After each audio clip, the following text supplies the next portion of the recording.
2. We're back, and the Pioneers just took a 5-run hit in that first inning, and they've got Jeff Lewis up, and they've got to get something on the board here before this game gets away from them. And these guys have really shocked me. We played them earlier today. They came out and they're hitting the ball hard. Yep, that's going to be a single, unless this guy has an arm like a safe. Scott Berg out there in rover position has got a great arm. He's been playing for a long time, already a Hall of Famer, but not enough to get down the line. These guys are hitting the ball hard. I think they'll come back, score a couple on the board here soon. I'll tell you what. I was going to say, this team I know has done pretty well through there, and I don't think people expected them in the beginning of this. No, this tournament to be in Division I, and these guys I think have a good chance today. I know they're down 5-0, but this is still a really close game. It can be, because they scored some runs against us earlier today, and they can put some runs on the board quick. They're hitting the ball hard. Dude, I haven't know much about Charlie. I know he's a good hitter, and he's in the number 4, cleanup spot. So you know anything about Charlie? Wow! Charlie has smoked that ball, and Evan Thorne gets a hand on it, but it goes back to the wall. And the throw to third, and Jay Waggy has moved off. That's not really a play. He's got a little bit of a weight advantage there to push him off the play, so that helps in this game, really.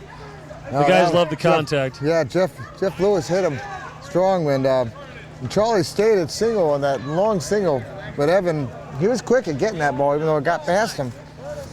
But 1-2, they may have woken up their bats here. Yeah, this pitcher too, as well, Anders, he can hit the ball out there pretty well. So hopefully we'll see him get a couple runs and get this game close, keep it close.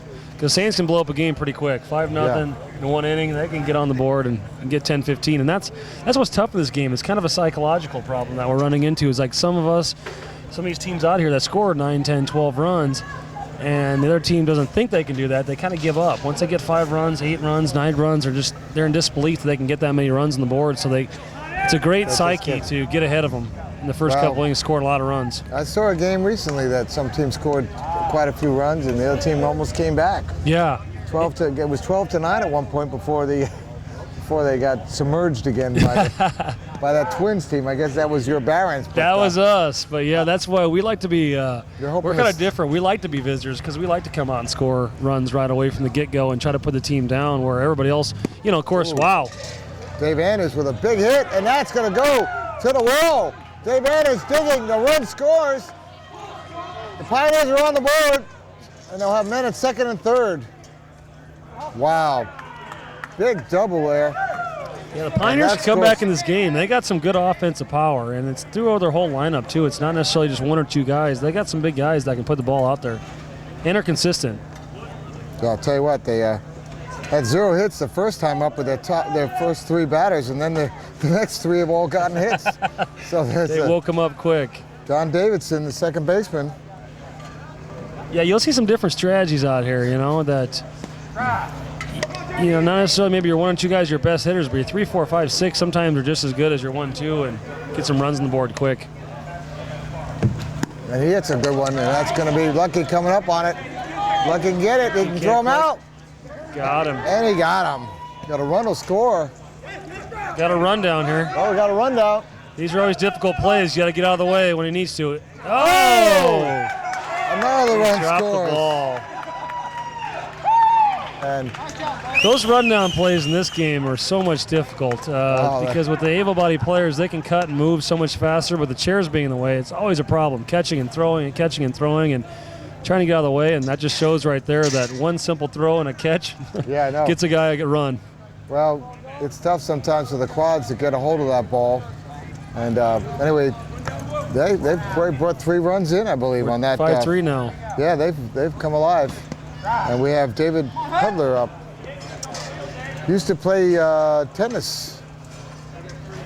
He's got a good arm, and he works with adults' disabilities.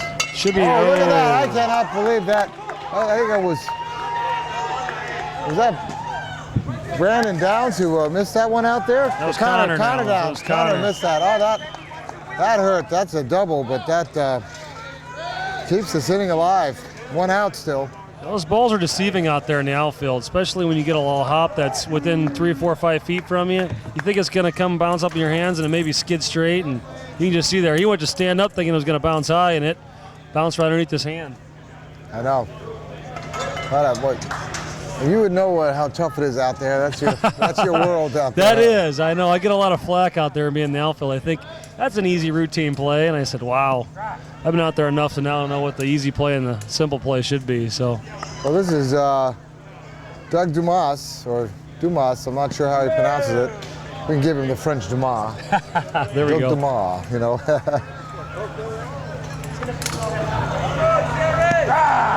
These are Good throw to second. The story is Donnie Hafner came to coach this team. Yeah, that's an out there.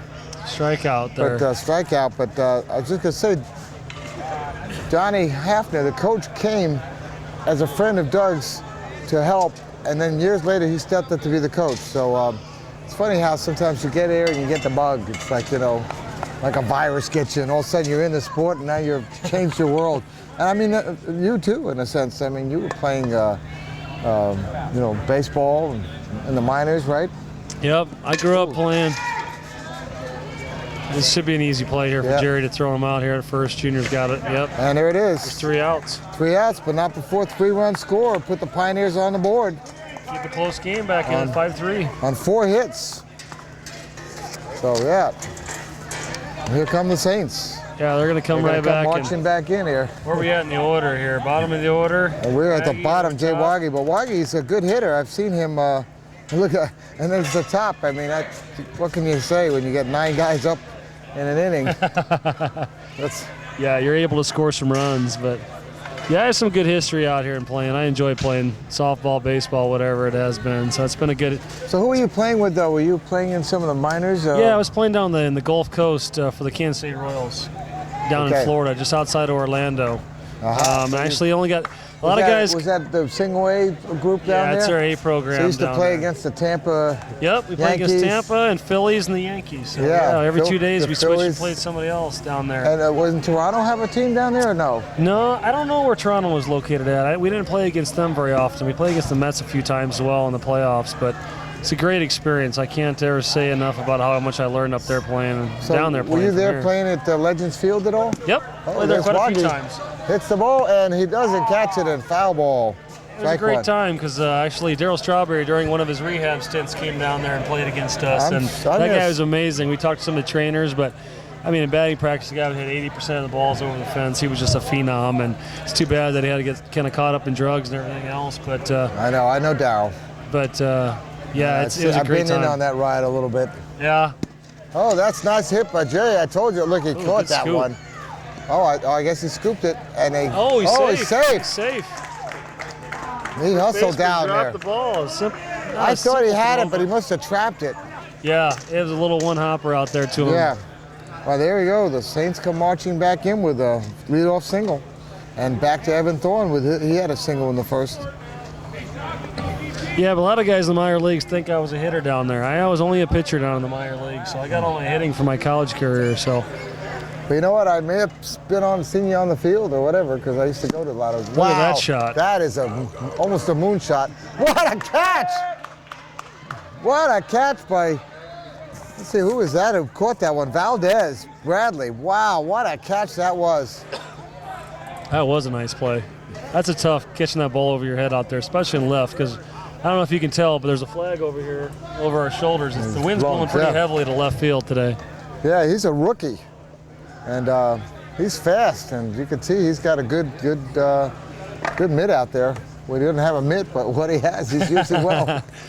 If you haven't watched wheelchair softball, only usually the first baseman is the one that uses a mitt because it's hard to roll with that. Yeah, it's hard to push your chair with the glove in your hand. And the pitchers use it a lot too because, as you seen in our game earlier, there's a lot of shots to the pitcher. They just barely hit off your hand, and it can roll a long ways. And if the guy's already halfway up the line, it's hard to turn and throw somebody out. You can pick it up easier too sometimes. Yeah, get those hops right back out to you to throw someone out. Scotty Berg, who had a double his first time up, and he hits one to right field. And David Hudlick going over there, and I don't think he has a play, and I don't think that was the best throw because that's going to let him go to second. And here comes, for an extra here base. comes a run. I'm not sure where he was throwing that ball to. If he was trying to throw to first, he was way offline. I'm going to say that was a single that was given a little bit, but there goes another run for the Saints. Not a good move by David out there. Saints play very well when there's no pressure as well. They play very well under the pressure, but their best game is when when they're up and they're hitting, they play so much better under non-pressure. And you can see it now. They're coming out here, just keep making contact, put the ball in play, and they run the bases very well. They push a first single. As you can see, Scott Berg's now on third already, so they do a good job of moving guys around and getting to the right spots when they need to be. Here's Lucky. What a nice name, Lucky. Lucky. He can hammer the ball. He gets a hold of a good pitch and he lets it go. Oh, he looks like he liked go. that pitch. Yeah, he had second thoughts. You put a bomb out there today. I'll tell you what, that home run you hit, I think that's the furthest I've seen. Yeah? Yeah, that one, we were trying to figure out where you were going to hit it to, whether you were going to hit which van you were going to hit. And before you even, when you got up, and then you put it, I was calling that tent way out in the back there, but anyway, it was a bomb. That's a long ways, but yeah, I got to hold that one pretty good. A foul ball. That's 2 strikes. Put him, he's got to get serious now. Check that plate. Yeah, in this league, I think more guys need to work on it with an 0-2 count. They need to really choke up and put the ball in play. A lot of the guys you'll see are fouling balls off and not getting good contact. Which that looked like a pretty darn good pitch. Maybe a little deep, but right over the middle of the plate. But Lucky does. This type of situation, you got to put the ball in play, like Scott was just saying. Thought that was going to call him out on that one. Oh, and he is out now. Struck him out. That's tough. I've been there. Right? You can say that in baseball, yeah. Caught him fishing. Threw a bad pitch and he went after it and just couldn't get to it. Man, he's got a man on third and wants to bring him home with 2 outs. See if he's keep this inning alive. Junior's a great right side hitter. He hits the ball to the right side of the field stronger than just about anybody in the league does. He just knows how to use the whole field, and you can see that from the outfielders where they're at right now, how much room there is between all the gaps between the left and Rover and right center. So it's just really tough to play defense against him because you're trying to figure out where he's going to hit it at. You can put it almost anywhere. And let's see if what he's going to do with it. Looks like he might have some injury. He's got his right arm taped up there. I'm not sure what he has going on there. Ooh, that's going to be a little high. It's like something burning down in the distance. I was just going to say that. I don't know what they got going on out there. All right, throw to third. Oh, it ain't Omaha, that's for sure. We are on the opposite side. We're in Iowa. Yeah, we're in. So we can say that. Beautiful Council Bluffs. This is a wonderful place to play just because the hotels are so close. Guys can push down and... Oh, man, he hits a sky shot, moon shot there, and he's going to spring in a run there, and he did what he wanted to there. So you can see that he likes to go to right, but he had everybody so spread out. He had an easy fly ball, but everybody's playing so deep and scared of his power, he hit an easy 110, 120-foot fly ball, but no one gets there and gets you a single in this game. So it's a tough game to play defense against when you get a good hitter that can just put the ball wherever they want. Here comes Brown and Downs. Well, if that gives him 2 runs to make it 7-3, and here's Brandon Downs, like you said, the shortstop. Brandon, he's been hitting it pretty good. What did he do his first time? No, he fouled, he flied out. Flew out. High, go outside. Brandon's got some good speed too. I mean, he's a young basketball player that's been playing all over the place, and I'm glad he's sticking with softball because we get some good young guys out here that play basketball well, and sometimes they don't. It's not as fast-paced as basketball, so we get them kind of bored with the game, you know. But you have to really love softball and baseball to come out here all the time. I don't know. Enjoy it's still America's pastime. It is. Throw to first. Oh, what a nice try there, pickoff. It is America's Dave Anderson, pastime. Charlie Kuhn there. I think everybody's grown up with baseball. They understand it. You They know, know it. you don't ever hear people talk about football in the same way you talk about, well, my father taught me how to score. I mean, you hear the stories about people coming and the love, and I mean, just don't hear it. That was a nice strike. Well, the history and the statistics behind it, it's really a mathematical game. I mean, you can analyze, and that's the problem we're running into now with the game we're at and the steroid controversy and everything. It's hard to analyze the game on just stats alone, but that's how the game has kind of been around. And really, what I really enjoyed about baseball, Oh, big hit by Brandon. The chance throw at to first. Good, quick throw. Safe there, and he's going to third. Nice base running there. That was a great play. Good throw. Yeah. From side there. Manny with a good eye on it. They were thinking if they got the out, they didn't have to worry about him, but.